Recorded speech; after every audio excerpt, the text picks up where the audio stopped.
รุ่งอรุณเบิกฟ้าทั่วล่าแจ่มแสงธรรมแย้มเยือนถิ่นแผ่นดินเหนือชาวลำปางตื่นรับบุญจุนเจือธรรมะเอื้อเฟื้อเผื่อแผ่แก่กมลหมุนคลื่นมา97เมกะเฮิรตซ์สิ่งประเสริฐเกิดข้ามมหาผลธรรมยามเช้าขัดเกลาจิตใจคนสุขล้นพ้นทุกวันเสาร์จิตบรรเทาเมื่อแสงทองส่องหน้าผาฟ้าสว่างหมอกจางๆพรมพลิ้วทั่วทิวเขาปลุกชีวาตื่นจากหลับระงับเบาคลายความเหงาด้วยธรรมะพระชินวรที่สวทลำปางทางอากาศธรรมศาสตร์ส่องใจให้คำสอนพระครูสิริธรรมบัณฑิตเอื้ออาทรมอบพรหมพรด้วยธรรมะชนะมารขอถวายความนอบน้อมจงมีแด่พระรัตนตรัยอันมีพระพุทธเจ้าพระธรรมเจ้าและพระสังฆเจ้าและขอถวายความเคารพมายังพระมหาเถระพระเถรานุเถระครูบาอาจารย์เจ้าทุกตนทุกองค์ขอเจริญพรมายังศรัทธาสาธุชนคนดีมีศีลมีธรรมทุกผู้ทุกท่านขอเจริญสุขสวัสดียามเจ้าแต่ท่านผู้ฟังศรัทธาญาติโยมสาธุชนทุกท่านที่กำลังติดตามรับฟังรายการธรรมยามเช้าโดยพระครูสิริธรรมบัณฑิตเจ้าอาวาสวัดมิ่งเมืองมูลตำบลพิชัยอำเภอเมืองจังหวัดลำปางหมายเลขโทรศัพท์0649495999ซึ่งได้ออกเผยแพร่รายการธรรมยามเช้าตั้งคลื่นสถานีวิทยุกระจายเสียงแห่งประเทศไทยกรมประชาสัมพันธ์จังหวัดลำปางหรือสวทลำปาง FM 97.0 เมกะเฮิรตซ์และก่อตั้งคลื่นสถานีวิทยุเครือข่ายขึ้นสีขาวเพื่อชาวประชาวัดบรรพตสถิต FM 106.50 เมกะเฮิรตซ์และสถานีเครือข่ายขึ้นสีขาวเพื่อชาวประชาทุกๆเครือข่ายนาตีได้เผยแพร่จากวัดปากตังเจริญอำเภอดอยหล่อจังหวัดเชียงใหม่และก็คลื่นต่างๆที่ได้รับลิงก์ของอาตมาภาพไปก็ขออนุโมทนากับขอบพระคุณผู้อำนวยการสถานีวิทยุทุกๆคลื่นเจ้าตูวันนี้ของเจ้าวันเสาร์ที่4เดือนกรกฎาคมพ.ศ. 2569ก็หลายที่หลายต่างก็กำลังตื่นเจ้าขึ้นมามาฟังรายการวิทยุฟังรายการธรรมะยามเช้าซึ่งก็ออกเป็นประจำทุกวันเวลา 5:00 ถึง 6:00 นถ้าวันธรรมดาก็คนติดตามรับฟังก็จะหลายพ่องตั้ง Facebook ไลฟ์ก็ดีเพราะเป็นวันที่คนทั้งหลายออกไปซอกว่าทำการทำงานกันบางพ่องก็วันเสาร์จะอีกก็เป็นวันหยุดก็อาจจะตื่นมาแบบบ่ต้องหีบต้องฟังบางพ่องก็ยังอยู่ในที่นอนอยู่ฟังธรรมะไปโดยเพราะบ่ต้องหาไปทำการทำงานเป็นวันหยุดสุดสัปดาห์ก็มีทั้งนี้รายการธรรมะยามเช้าโดยพระครูสิริธรรมบัณฑิตวันนี้ก็มาทำหน้าที่เป็นเปื้อนเป็นเปื้อนคิดสะกิดใจด้วยธรรมะฮับอรุณเบิกฟ้าให้กับศรัทธาญาติโยมได้มีอาหารตั้งใจไปหล่อเลี้ยงชีวิตในวันหยุดพักผ่อนสบายแบบนี้ก็บัดเดี๋ยวนี้นกหนูหูปีกก็ได้ห้องเตรียมออกเสาะว่าหากินกันก็มี ฝนก็บ่ตกเตื้ออากาศนะก็เย็นสบายอยู่นะก็ขอให้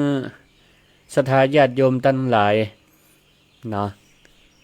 ใจเฮามันเป็นสุขใจเฮาล่มเย็นนะเหียยังอยู่ที่ไหนก็ขอให้มีความสุขความเจริญวันนี้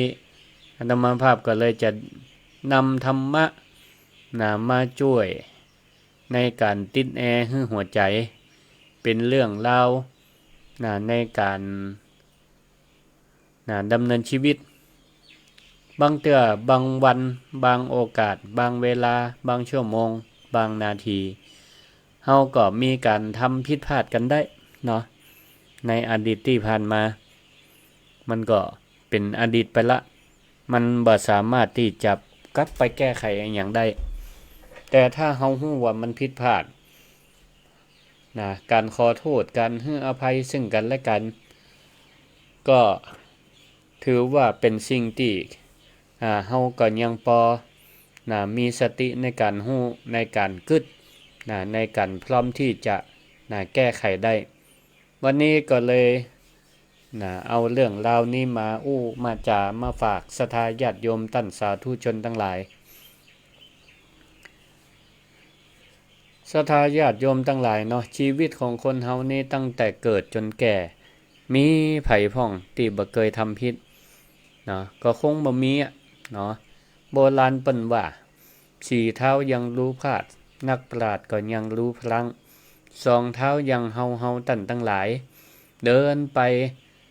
บังพ่องกันเนี่ยลุกจากเตียงก็เตะเตียงพ่องเตะขาโต๊ะพ่องก็เป็นเรื่องธรรมดานะแต่ประเด็นมันอยู่ที่ว่าเมื่อเฮาพลาดไปแล้ว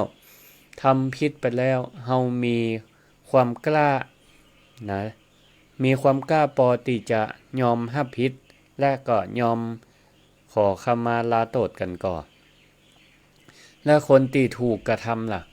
มีความเมตตาพอที่จะให้อภัยให้กันก่อนอันนี้แหละคือหัวใจสำคัญที่เฮาจะมามาจากันในเจ้าวันนี้ก็เลยจะขอยกเอาพุทธสุภาษิตที่พระพุทธเจ้าได้ทรงตัดในพระธรรมบทไว้ในพระไตรปิฎกอยู่ท่อนหนึ่งว่าสันตังตัสสะมนังโหติ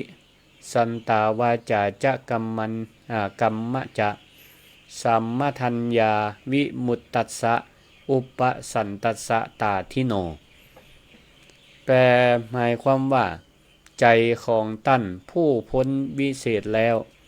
เพราะรู้ชอบผู้สงบระงับคงที่เป็นจิตใจสงบแล้ววาจาก็สงบแล้วการงานก็สงบแล้วอันนี้ได้อ้างอิงมาจากพระไตรปิฎกอัตถกถาเนาะบทนี้เปิ้นหมายถึงไผหมายถึงพระอรหันต์หมายถึงพระอรหันต์ผู้ที่หมดจากกิเลสใจของเปิ้นก็จะนิ่งสงบเหมือนน้ำในสระที่ลึกและใสแจ๋วไผก็จะเอาหินขว้างลงไปเอาไม้ไปตีน้ำก็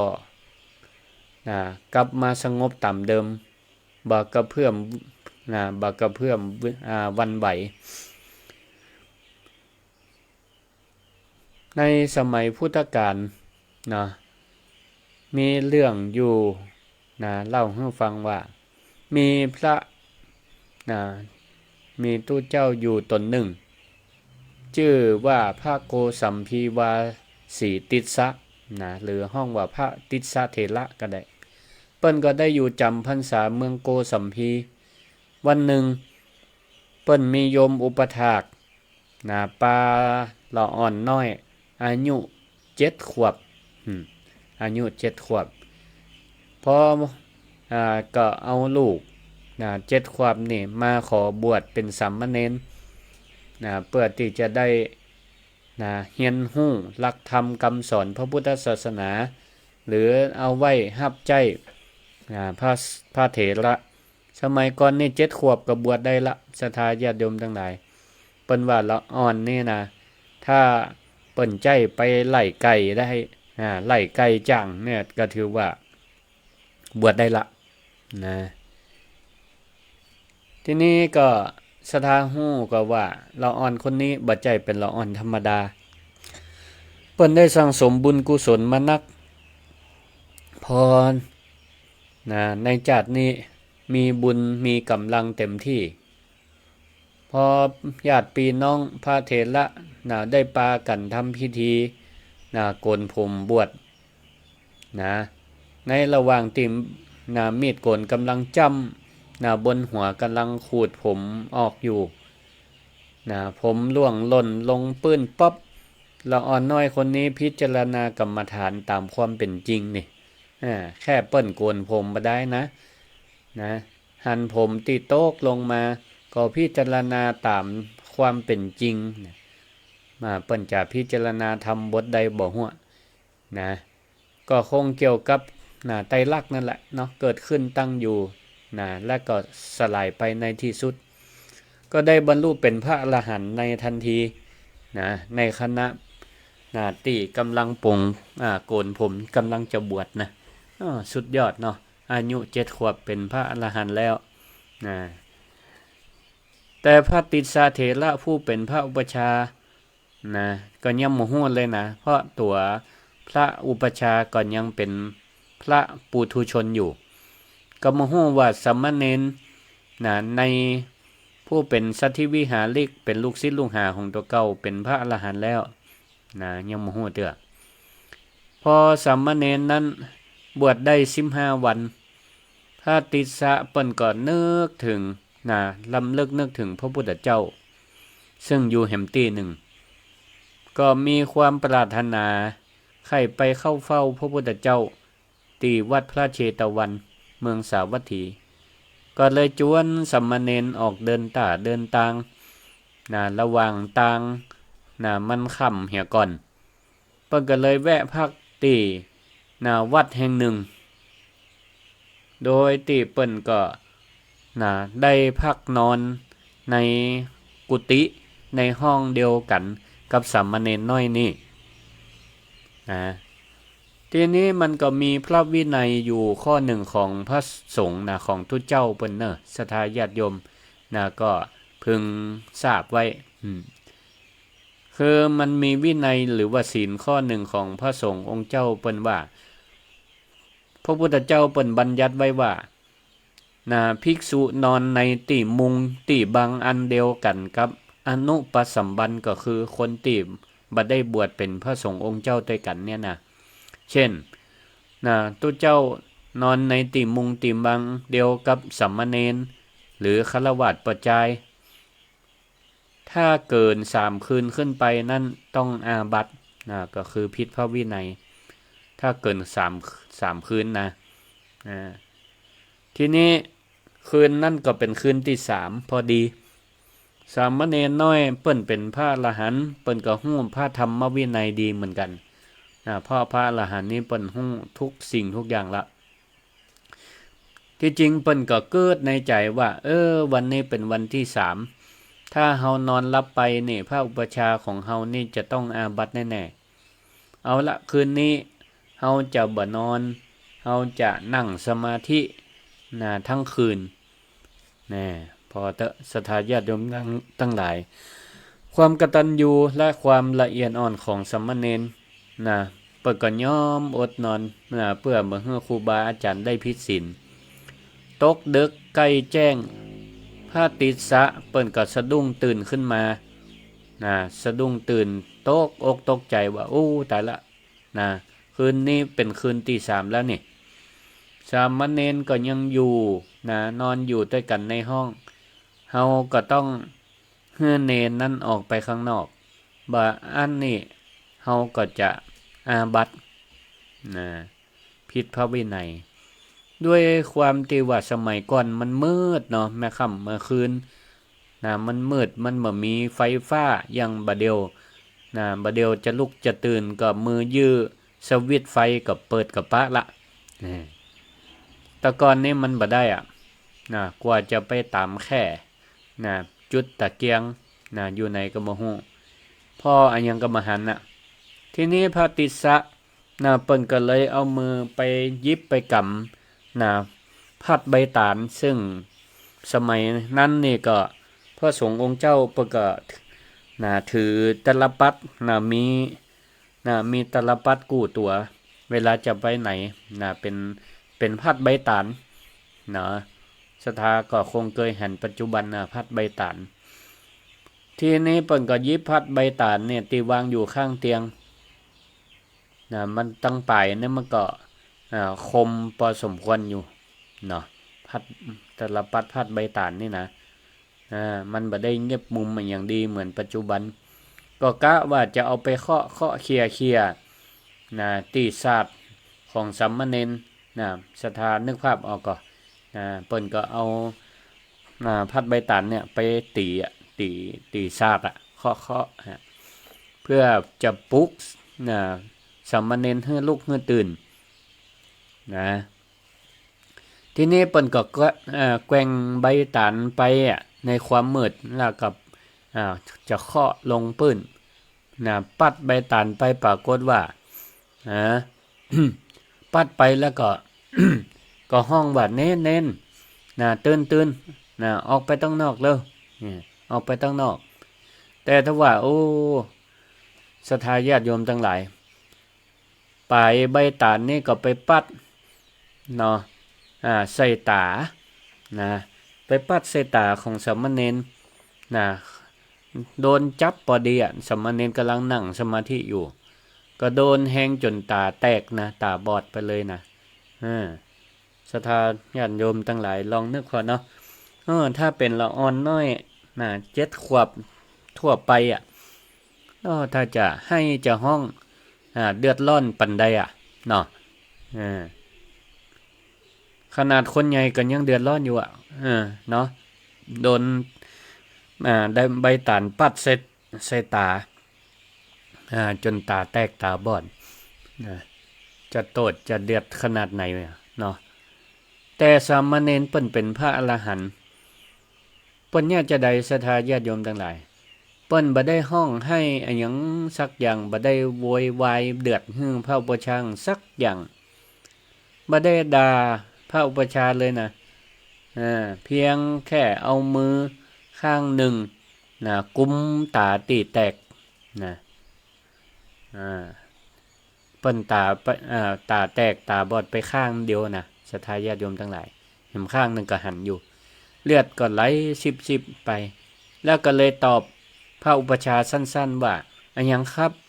บพระเถระก็เลยบอกว่าอ้าวลูกไปอยู่ตั้งนอกได้ละวัน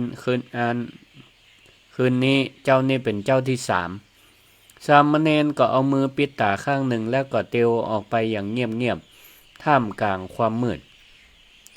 พอเจ้าแจ้งขึ้นมาถึงเวลาเจ้าสามเณรเนี่ยประกอบทำกิจวัตรทำวัดตามที่เคยทำก็คือมีหน้าที่ดูแลอุปถากพระอุปชฌาย์มีหน้าที่ตั้งน้ำห้อนน้ำเย็นจัดตีนั่งอาสนะให้พระอุปชฌาย์เหมือนกับทุกวันแต่ว่าวันนี้สามเณรเปิ้นตาแตกไปข้างหนึ่งเปิ้นตาแตกไปข้างหนึ่งขนาดว่าเจ็บแทนที่จะนอนสมอยู่กับตีเดือดร้อนนอนให้นอนห้องไปก็บ่เป็นบ่เนี้ยสามเณรก็ยังทำเป็นกิจวัตรเหมือนเดิมแต่ก็เอามือข้างหนึ่งกุมตาไว้แหมข้างหนึ่งก็จับไม้กวาดลานวัดกาทำความสะอาดกาเตรียมน้ำดื่มน้ำกินน้ำใจพระอุปชฌาย์ตามปกติเหมือนบ่มีอย่างเกิดขึ้นทีนี้พอพระอุปชฌาย์พระติสสะเถระออกมาทีนี้เปิ้นก็จะมานั่งจะฉันเนนก็มีหน้าที่มายกน้ำเกณฑ์ถวายยกเกณฑ์ถวายพระอุปชฌาย์หันลักษณะท่าทางของสามเณรยื่นมือเกณฑ์ข้างเดียวจะใดนี่ก็เลยตำหนิสามเณรเน้น จะได้บวชมานี่พระอุปัชฌาย์บ่สอนกะครูบาอาจารย์สอนก็เวลาจะเกณฑ์เข้าเกณฑ์ของเกณฑ์น้ำเกณฑ์อันหยังเนี่ยจะได้หื้อโยหื้อจับ2มือบ่ได้กะศรัทธาญาติโยมทั้งหลายการเกณฑ์ของนี่ต้องจับ2มือนะจะเบาจะหนักจะอันหยังก็จ้างต้องกำ2มือถือว่าเป็นการแสดงด้วยความเคารพเป็นการเกณฑ์ด้วยความเคารพพระอุปัชฌาย์ก็ตำหนิสามเณรวันนี้จะได้เนี่ยเกณฑ์มือข้างเดียว นะสามเณรก็เลยว่าธรรมเนียมปฏิบัติผมก็ทราบดีครับทราบดีครับแต่ว่าอันมือข้างหนึ่งนั่นผมบ่ว่างครับเนี่ยนะพระอุปัชฌาย์ก็ถามว่าบ่ว่างแล้วเนี่ยอย่างอยู่เนนก็เลยเอามือปล่อยจากตีปิดตาข้างหนึ่งพระอุปัชฌาย์ก็หันตาแตกมีเลือดออกจากอันก็เลยถามโอ้นั่นไปแง่อย่างมาไปแง่อย่างมาไปโดนอะไรอย่างเนนก็เลยเล่าความจริงให้ฟังตั้งแต่ต้นจนจบโอ้พระอุปัชฌาย์หันจากอันก็ตกอกตกใจว่าโอ้เนนนะแล้วจะได้บอกบอกว่าบอกซักอย่างว่าพระอุปัชฌาย์ว่าอาจารย์เนี่ยไปใบตันไปตีเสตาแตกโอ้นะพระอุปัชฌาย์หันจะอันก็เสียอกเสียใจนะว่าโอ้เป็นความผิดของเฮาแล้วนี่นะบ่ฮู้แล้วเนี่ยมาหันนะเอาพัดใบตันไปตีโดนเสตาเน้นหน้าตาแตกโอ้เป็นกรรมนักของเฮาเหียแต่เฮามาทำลายเน้นให้ตาเสียไปข้างหนึ่งทีนี้ท่านก็โยนทิฐิโยนความเป็นผู้ใหญ่ทิ้งหมดเลยนั่งคุกเข่าประคองอัญชลีพนมมือก้มกราบอยู่ใกล้ๆใกล้เท้าของสามเณรคือจะขอโทษขอโทษขอโพยแล้วกล่าวคำขอขมาทั้งน้ำตาตรงนี้ล่ะศรัทธาญาติโยมทั้งหลายก็ถือว่าเป็นไฮไลท์สำคัญของเรื่องนี้สามเณรน้อยตนหนึ่งเนี่ยซึ่งเป็นพระอรหันต์เปิ้นก็อู้โดยน้ำเสียงเรียบเย็นว่าจะได้ศรัทธาญาติโยมทั้งหลายสามเณรเปิ้นก็บอกว่าโอ้ท่านอาจารย์ครับโทษของพระอาจารย์บ่มีโทษของผมก็บ่มีอันนี้เป็นโทษของวัฏฏะเป็นโทษของวัฏฏะสงสารเท่านั้นท่านอาจารย์บ่ต้องกึดนักบ่ต้องกึดนักครับโทษของอาจารย์บ่มีโทษของผมก็บ่มีนั่นเป็นโทษของวัฏฏะนี่โอ้ศรัทธาญาติโยมทั้งหลายเนี่ยเน้นได้เจอีนี่อันนี้ก็น่าซึ้งใจเนาะถ้าเป็นเฮานี่ก็คนปุถุชนนี่ก็เมียเดียดเป็นตาอาจารย์บ่พอบ่พิจารณาฟาดตะลปัดไปเลยมาตีเสตาผมบอดเนี่ยนึงแต่อันนี้เปิ้นบ่โทษตัวเก่าบ่โทษครูบาอาจารย์เปิ้นว่ามันเป็นโทษอันเนี้ยมันเป็นโทษของวัฏฏะวัฏฏะคำว่าโทษของวัฏฏะหมายถึงอย่างศรัทธาญาติโยมทั้งหลายก็หมายถึงมันเป็นกรรมเก่าอันนี้เปิ้นก็โยกไปเหี่ยวว่าสาเหตุมันเป็นเพราะกรรมเก่า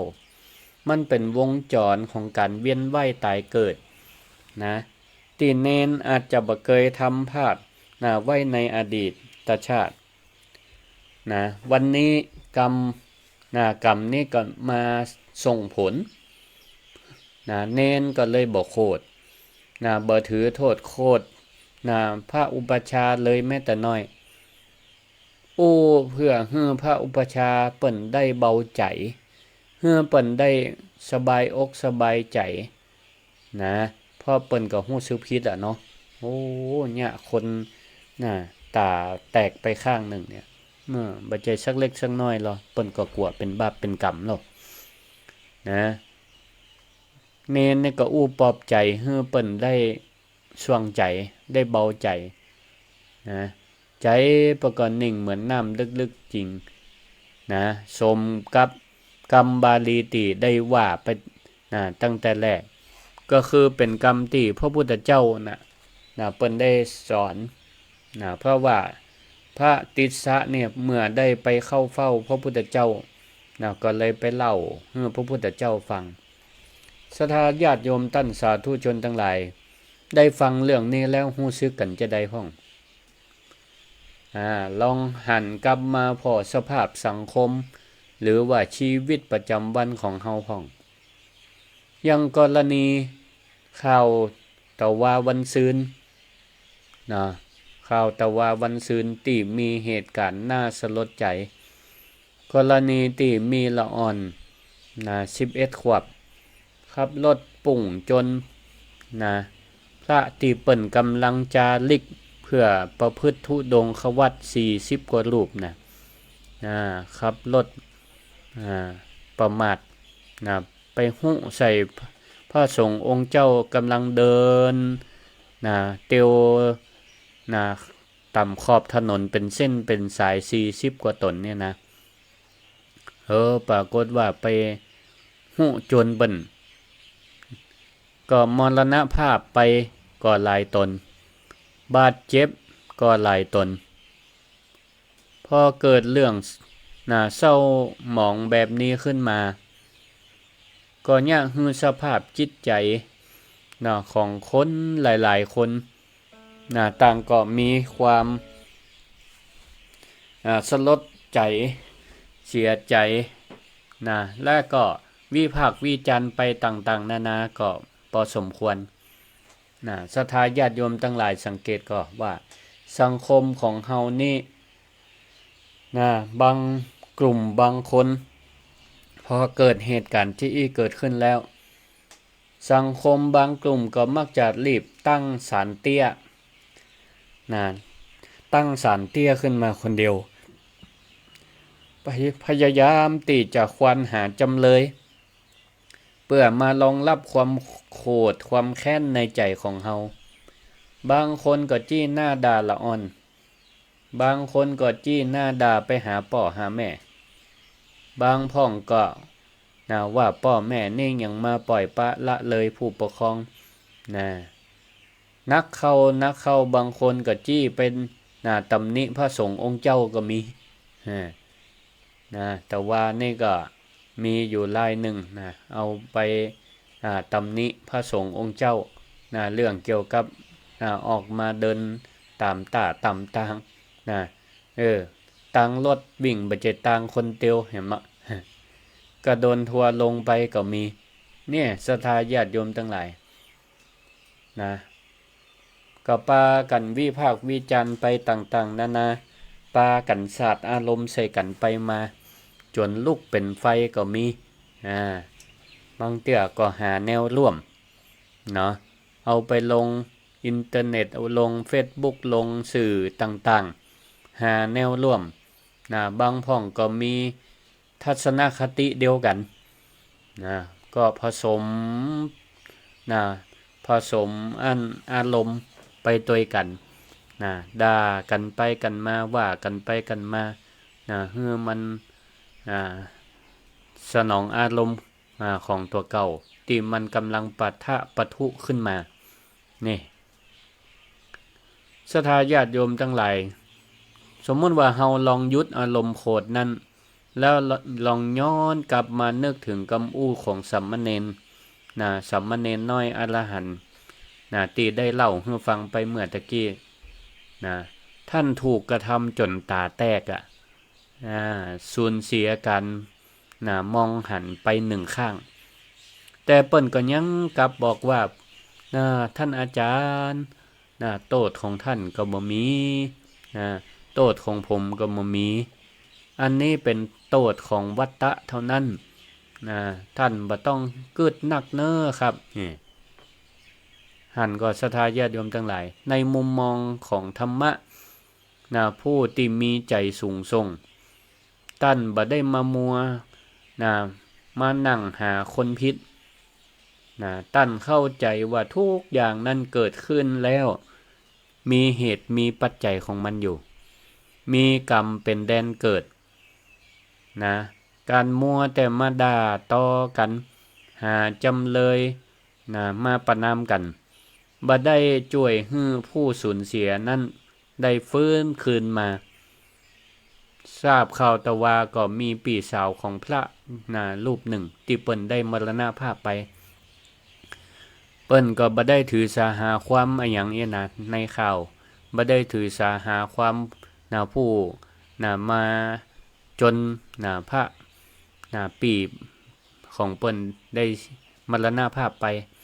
เปิ้นก็ว่าก็ยะใดเนาะเปิ้นก็คงจะหมดบุญของเปิ้นละแต่ก็อนุโมทนาชื่นชมกับพระปีของเปิ้นที่มีใจเด็ดเดียวได้เดินจาริกเพื่อไปประพฤติปฏิบัติทุดงควัตรกับหมู่กับคณะก็ถือว่าเปิ้นได้ทำความดีจนวินาทีสุดท้ายคุณความดีนี่ก็มณีหายนะศรัทธาญาติโยมทั้งหลายก็พระบาทสมเด็จพระเจ้าอยู่หัวทรงทราบเปิ้นก็มีพระมหากรุณาธิคุณได้โปรดเก้าโปรดกระหม่อมสำหรับพระสงฆ์ที่มรณภาพก็ได้รับศพไว้ในพระบรมราชานุเคราะห์พระราชทานเพลิงเป็นกรณีพิเศษส่วนพระสงฆ์ที่บาดเจ็บเปิ้นก็ได้โปรดเก้าพระราชทานของมาเยี่ยมโดยมีตังผู้แทนพระองค์และก่อนนอกจากนั้นสมเด็จพระสังฆราชประมุขสงฆ์ของคณะสงฆ์ไทยก็มีพระเมตตาได้พระราชทานกปิยพันธ์ก็คือทรัพย์ส่วนหนึ่งที่มาช่วยเหลืองานศพของพระสงฆ์แล้วก็มาช่วยเหลือพระสงฆ์ผู้บาดเจ็บอันนี้ก็เป็นน้ำพระทัยในสมเด็จพระสังฆราชมีพระเมตตานี่ศรัทธาญาติโยมท่านสาธุชนทั้งหลายแต่ละท่านแต่ละคนแต่ละองค์เปิ้นก็เนี่ยเมื่อมาเป็นเจ้าอี้แล้วก็พิจารณาถึงปัจจุบันช่วยอะไรอย่างกันได้เฮาก็ช่วยกันมีขนมก็ช่วยกันทานมีงานก็ช่วยกันทำถึงคราวตายเฮาก็ช่วยกันเผากันฝังอย่างนี้อันนี้แหละก็ถือว่าเป็นสิ่งที่เฮาท่านทั้งหลาย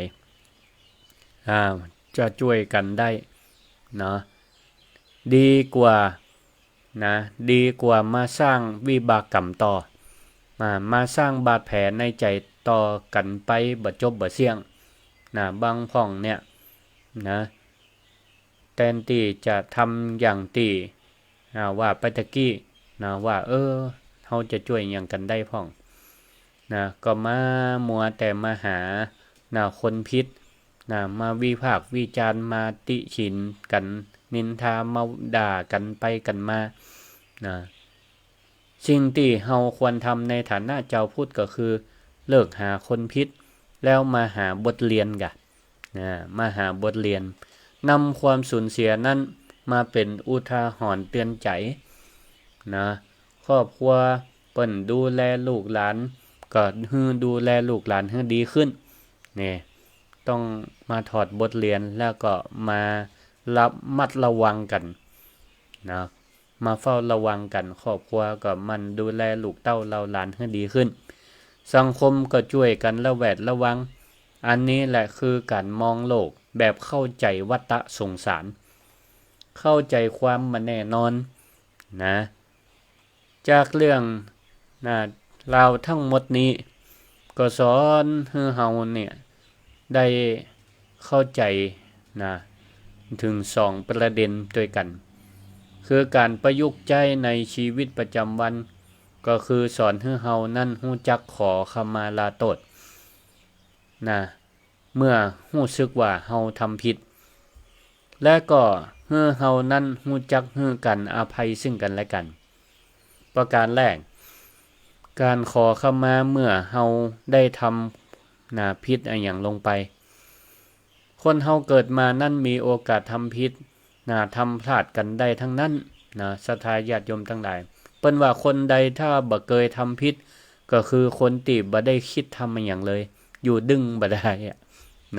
ถ้ามันเคลื่อนไหวถ้ามันได้เคลื่อนไหวตั้งกายตั้งวาจาได้อู้ออกมาเนี่ยแล้วก็ได้คิดออกไปเนี่ยข้อแนมมันได้ต้วงเด้อมันตึงมีโอกาสผิดพลาดกันได้ทั้งนั้นแหละทั้งด้วยความตั้งใจก็ดีสันจิตจะด้วยความตั้งใจก็ดีอสันจิตจะด้วยความบ่ตั้งใจก็ดีเจตนาหรืออเจตนามันก็ถือว่ามีโอกาสผิดพลาดกันได้อาตมาเองก็มีเคยผิดพลาดกันได้ศรัทธาญาติโยมท่านทั้งหลายก็เหมือนกันก็เคยผิดพลาดกันได้บ่มีไผสมบูรณ์หรือเปิ้นห้องบอกบ่มีไผเพอร์เฟกต์100%บางทีเฮาก็อาจจะเผลอใจอารมณ์ใส่คนรอบข้างใส่ลูกหลานตันเต้าใส่ปี่ใส่น้องใส่ป่อใส่แม่ใส่ญาติพี่น้องใส่เปื้อนทำงานก็ได้เผลออูจาบดีต่อป่อต่อแม่ก็ได้เผลอขับรถไปปาดซ้ายปาดขวาคนขับด้วยกันก็ได้แต่เมื่อถ้าเฮาได้ทำไปแล้วบาปหรือความรู้สึกผิดมันก็จะก็กินหัวใจเฮาเหมือนกับเฮานี่ได้แบกก้อนหินนักๆไว้ในอกนอนก็บ่หลับเนี่ยอะหยังก็บ่มีความสุขวิธีแก้ง่ายๆที่สุดก็คือถ้าเฮาจะทำยากที่สุดก็คือคำว่าขอโทษพระติสสะเถระเนี่ยเปิ้นเป็นถึงพระผู้ใหญ่เป็นถึงพระอุปชาของเนนแต่ถ้าพอฮู้ว่าตัวเก่าผิดเปิ้นก็ยอมลดอีโก้หรือลดมานะทิฐิของตัวเก่าลดอัตตาของตัวเก่าก้มลงไว้สมณเณร7 ขวบได้เหมือนกันอันเนี้ยคือความยิ่งใหญ่ของคนกล้าหาญศรัทธาญาติโยมทั้งหลายคนที่กล้าขอโทษบ่ใจคนอ่อนแอแต่เป็นคนที่เข้มแข็งที่สุดเพราะเปิ้นสามารถเอาชนะใจตัวเก่าได้แต่บางคนนี่ฮู้อยู่ว่าตัวเก่าผิดแต่ถือทิฐิตัวเก่าว่าโอ้ตัวเก่านี่เป็นคนแก่กว่าเป็นผู้มีอาวุโสกว่าเฮาขอโทษเลาะหมอกละอ่อนแต่ว่ามันซื่นเหี้ยมันหนุ่มเหลือเฮาเรื่องหยังเฮาจะไปขอโทษมันอย่างอีเป็นต้นเนี่ยถ้าวันนี้ศรัทธาญาติโยมทั้งหลายเฮาฮู้ว่าเฮาเคยทำผิดกับไผไว้บ่ว่าจะเป็นพ่อแม่พี่น้องหรือเพื่อนร่วมงานถ้าเขายังมีชีวิตอยู่เฮาก็กล้าที่จะเดินเข้าไปหากล้าเดินเข้าไปหายกมือไหว้กล้าหรือกล่าวคำขอโทษกล้าแสดงออกมาด้วยความจริงใจกล้าวันนั้นเนี่ยก็อู้กันไปหาว่าโอ้สุมาเตเนาะวันนั้นนี่อารมณ์ฮ้อนไปหน่อยเนาะหัวฮ้อนไปหน่อยขอโทษเนอะบ่ได้ตั้งอกตั้งใจก็ฮู้สึกผิด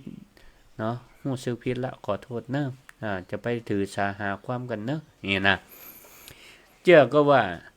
หินนักที่อยู่ในอกของเฮาเนี่ยแบกมันไว้มาเป็นเมินเนี่ยพอได้อู้กำนี้ได้แสดงขอขมาลาโทษยังจริงใจแล้วเนี่ยมันก็จะรูดออกจากใจเฮาเหมือนกับที่คำสุภาษิตคำสำนวนไทยว่ายกภูเขาออกจากอกมันจะเบาขึ้นมาทันทีมันจะปาให้ใจเฮาเนี่ยเบาโล่งอกโล่งใจได้แต่ถ้าเกิดคนนั้นบ่ยอมหรือบ่อยู่แล้วคนกู้ปรับเฮาเนี่ยบ่อยู่ละล้มหายตายจากกันไปนี่จะง่ายจะใดเฮาจะง่ายแล้วเฮาจะง่ายจะใดมาเกิดใจได้ไหลใจตันแม่ลุ้น เฮาก็เคยผิดต่อกันกลายเป็นว่าเปิ้นก็หมดบุญจากโลกนี้ไปแล้วก็ไม่ยากนะศรัทธาญาติโยมทั้งหลายก็เฮาก็แก้ด้วยการทำบุญอุทิศส่วนกุศลนะอุทิศส่วนกุศลนะไปให้เขาเหล่านั้นบ่อยๆนะเวลาเฮาจะหยาดน้ำหมายตานก็อธิษฐานในใจว่ากรรมใดที่เฮาได้ล่วงเกินนะต่อไผในก็นางขอนะก็ขอให้อโหสิกรรมนะไปฮือตัวเนอเนี่ยนะเนี่ยจะอีบาปที่มันนักก็อาจจะก้อยเบาลงใจเฮาก็ปลอดโปร่งเวลาเฮาไปนั่งสมาธิไปสวดมนต์ใจมันฟุ้งนะที่ผ่านมาถ้าเฮาได้แผ่เมตตามันก็จะได้เบาใจเฮาก็จะได้มีพลังใจในการทำความดีต่อไปก็เหมือนกับพระอุปชาติสสะเถระเนี่ยที่จริงก็ถือว่าถ้าเป็นกรรมปัจจุบันก็เป็นกรรมนักอยู่เหมือนกันเนาะไปเอาพัดไปตีตาเปิ้นแตกนี่นะแต่สามเณรเนี่ย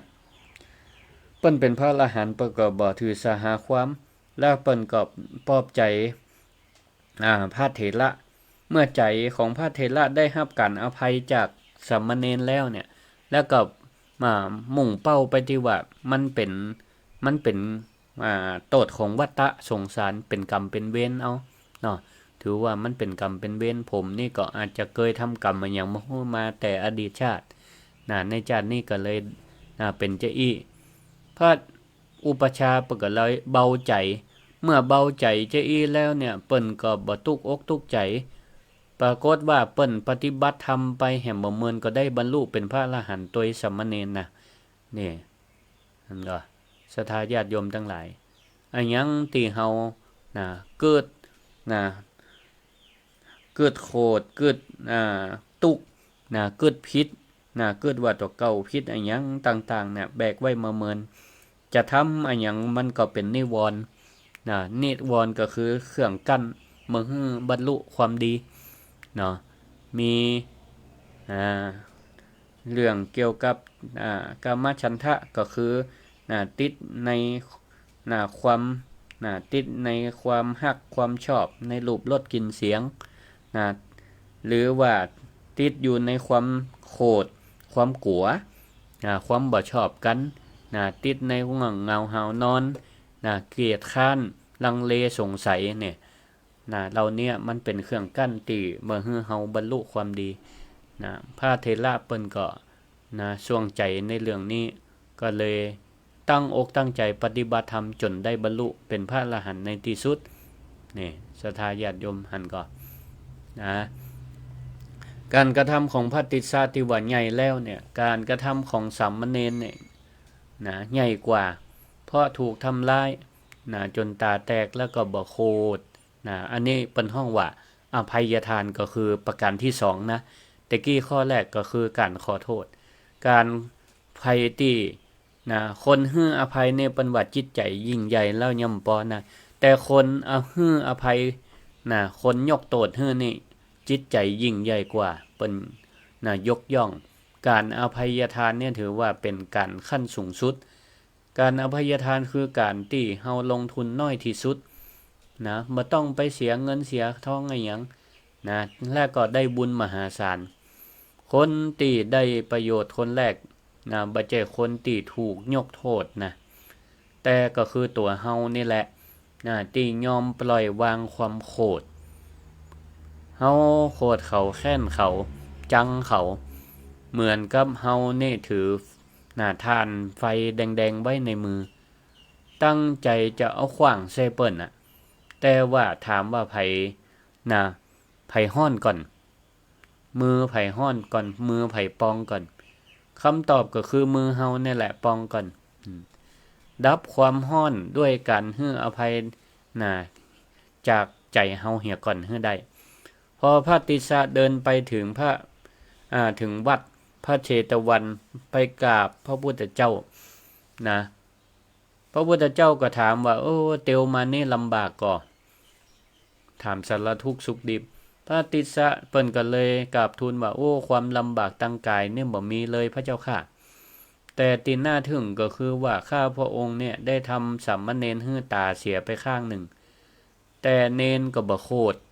นะทำให้ข้าพระองค์เนี่ยโอ้เบาอกเบาใจนะพระพุทธเจ้าก็เลยตัดสอนด้วยพระคาถาติอาตมาได้อู้ไปตะเกียเนี่ยนะซึ่งแปลว่าพระอรหันต์เนี่ยเปิ้นบ่โคตรเนอะเปิ้นบ่โคตรบ่โตด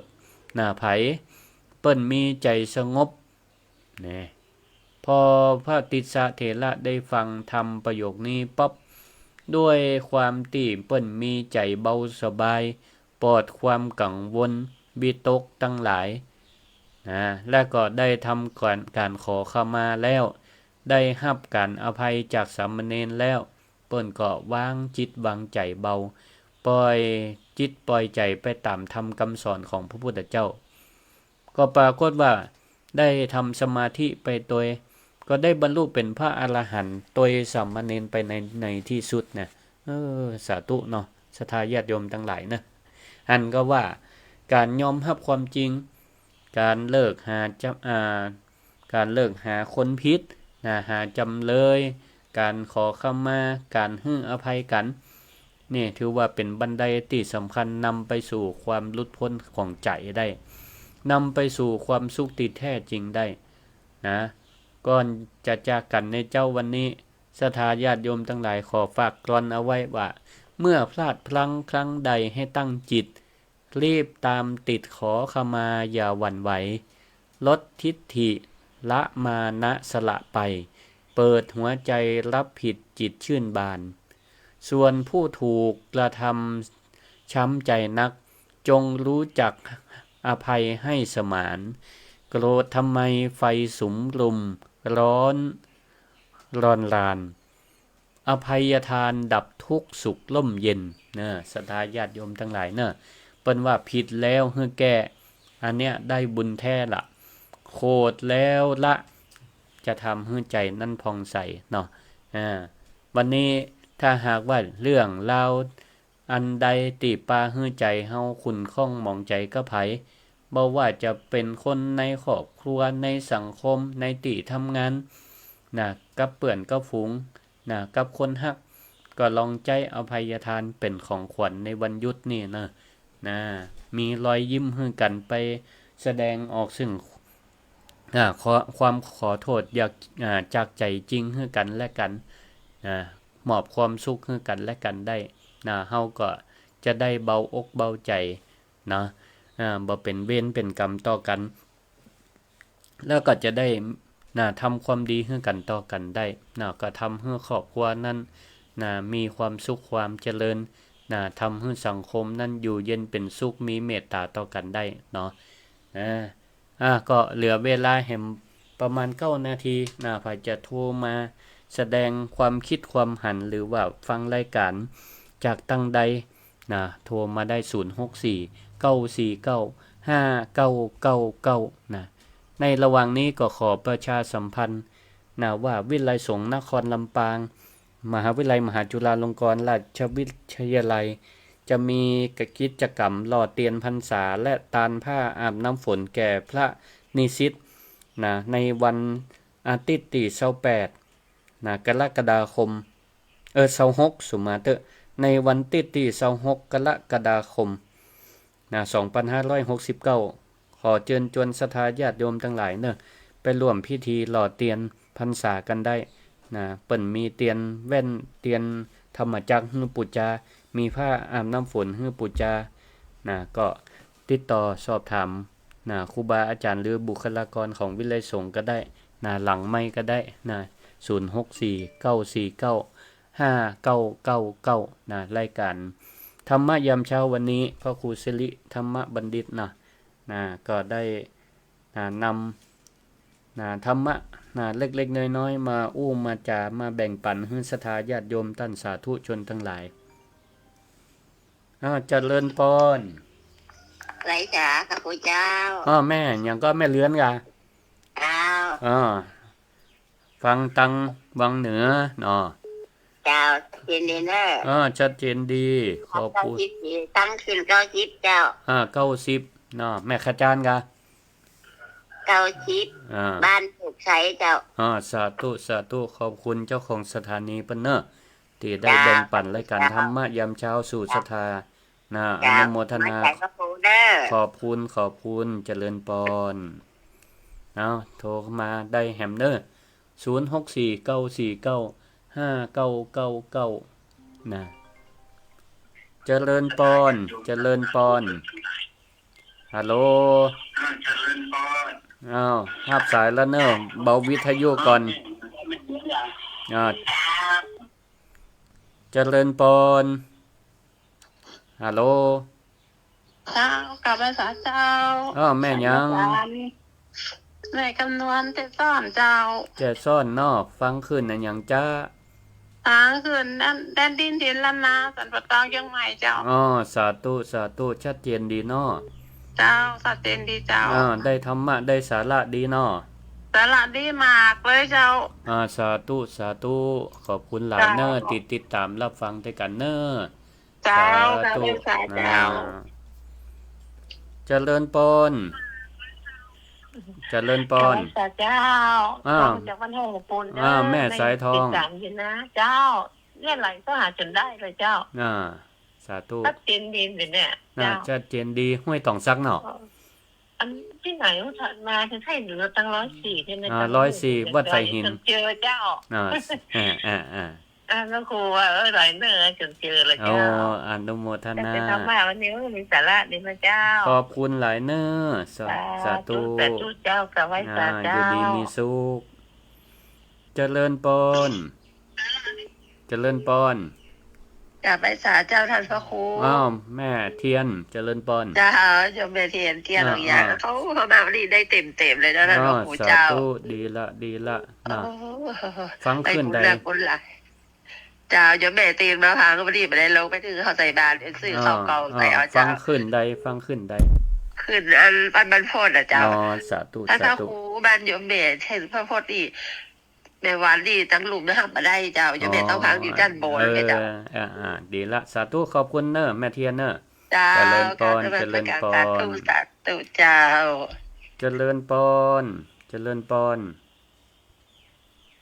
ฮัลโหลพุทธการครับพุทธญาณครับพุทธญาณพ่อครับชัดเจนดีนะครับหมดเวลาแล้วอาจารย์ครับผมใกล้หมดเวลาแล้วครับพ่อครับหมดนาทีเหลือทีเดียวเองเนี่ยครับสาธุครับชัดเจนดีนะครับพ่อครับเจริญพรเจ้ากับไว้สาเจ้าทำพระครูแม่ทุกข์แม่ทุกข์มันถึงแล้วพอห้วยตองซักเจ้ามาลงละปูนเด้อสาธุธรรมะเมื่อเจ้านี่นะสอนคติสอนใจดีนะเจ้าสาธุเจ้าห้วยตองซักได้ยินชัดเจนดีนะเจ้าสาธุขอบคุณหลายเนอะแม่สุกแก้วเจ้ากับไว้สาฟังถึงเจริญพรสาธุเจ้าเจริญพรเจ้าสาธุแม่ฟังตอนต้นมาเข้าใจดีเลยเจ้าสาธุฟังตอนต้นเข้าใจแล้วตอนปลายบ่เข้าใจก็เข้าใจหมดเลยเข้าใจหมดดีนะสาธุขอบคุณแม่นิตยาเจริญพรสาธุแล้วก็ขอบคุณติดตามตั้ง Facebook ไลฟ์ตัวเนาะติโทรมาสายซ่อนตัวขอบคุณโยมสง่าลุ่มแม่น้ำวังอันนี้ฟัง Facebook ไลฟ์ของพานุวัฒน์แสนคำโยมอาเม้งเมืองรถมาโยมสลินทิพย์บุญเลิศโยมนวลศรีมณีรัตน์โยมวัฒนพงษ์โยมกรอุมาโยมปวิลิสา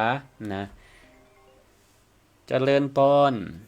สาธุเจ้าท่านพระครูแม่หยังแม่มณีสมบูรณ์บ้านห้วยฮีเจ้าแม่มณีสมบูรณ์สาธุอนุโมทนาธรรมะเจ้านี่ตัวนะเจ้าสาธุขอบคุณเนอะฟังขึ้นใดวัดบรรพตเจ้าวัดบรรพตสถิตเนอะสาธุเนอะขอบคุณท่านพระครูเจ้าแม่ขอเวลาน้อยได้ก่อนว่าจะได้แม่อยากได้เลขบัญชีมหาลัยนะเจ้าเดี๋ยวโทรบอกเนอะเจ้าแม่ขออนุญาตประกาศต้นภาคนี่เจ้าเจ้าเป็นหูเนาะแม่บัวเขียวใจบุญทา100 บาทสาธุ แม่ลำดวนศรีชัยวงศ์บ้านศรีดอนไซ100 บาทสาธุสาธุแม่มณีสมบูรณ์100 บาทอนุโมทนาแม่ดวงจันทร์พินโยโรจนพร100 บาทอนุแม่ โมทนา ปานีไสวงศ์60 บาทพระเปิ่นปุจจาพระอาบน้ำฝนนะเจ้าสาธุสาธุได้เดี๋ยวจะบอกเลขบัญชีให้แม่รุ่นเนาะสาธุขอบคุณนะเจริญพรเจริญพรเนาะแม่น้อยไว้สาธุสาธุโทรมาสุดท้ายพอดีนะหมดเวลาแม่ว่าน่าสงสารเนาะแล้วก็เด็กน้อยๆมันก็บ่ฮู้เนาะสาธุดีละฟังเข้าใจดีฟังเข้าใจดีเนาะสาธุเนาะเจริญพรเจริญพรขอบคุณเนาะโยมจงดีโยมแม่จงดีเมืองฝางเนาะเปิ้นว่ากับนมัสการได้แชร์แล้วฟังทาง Facebook ก็ช่วยกันแชร์ก็ได้ถ้ามันมีประโยชน์มีสาระนะช่วยกันแชร์โยมศรีบานฟูพันธ์นะโยมแม่เพ็ญศรีสุธาโยมชุติการรอดพยัญนะโยมกรอุมานะปัญญาคำนะก็ฟังทาง Facebook ไลฟ์ขออนุโมทนาขอบคุณทุกผู้ทุกท่านติดตามรับฟังรายการธรรมยามเช้าขออนุโมทนาผู้อำนวยการสถานีนะและสถานีเครือข่ายทุกๆสถานีนะสวทลำปางเป็นต้นนะแล้วก็ขึ้นสีขาว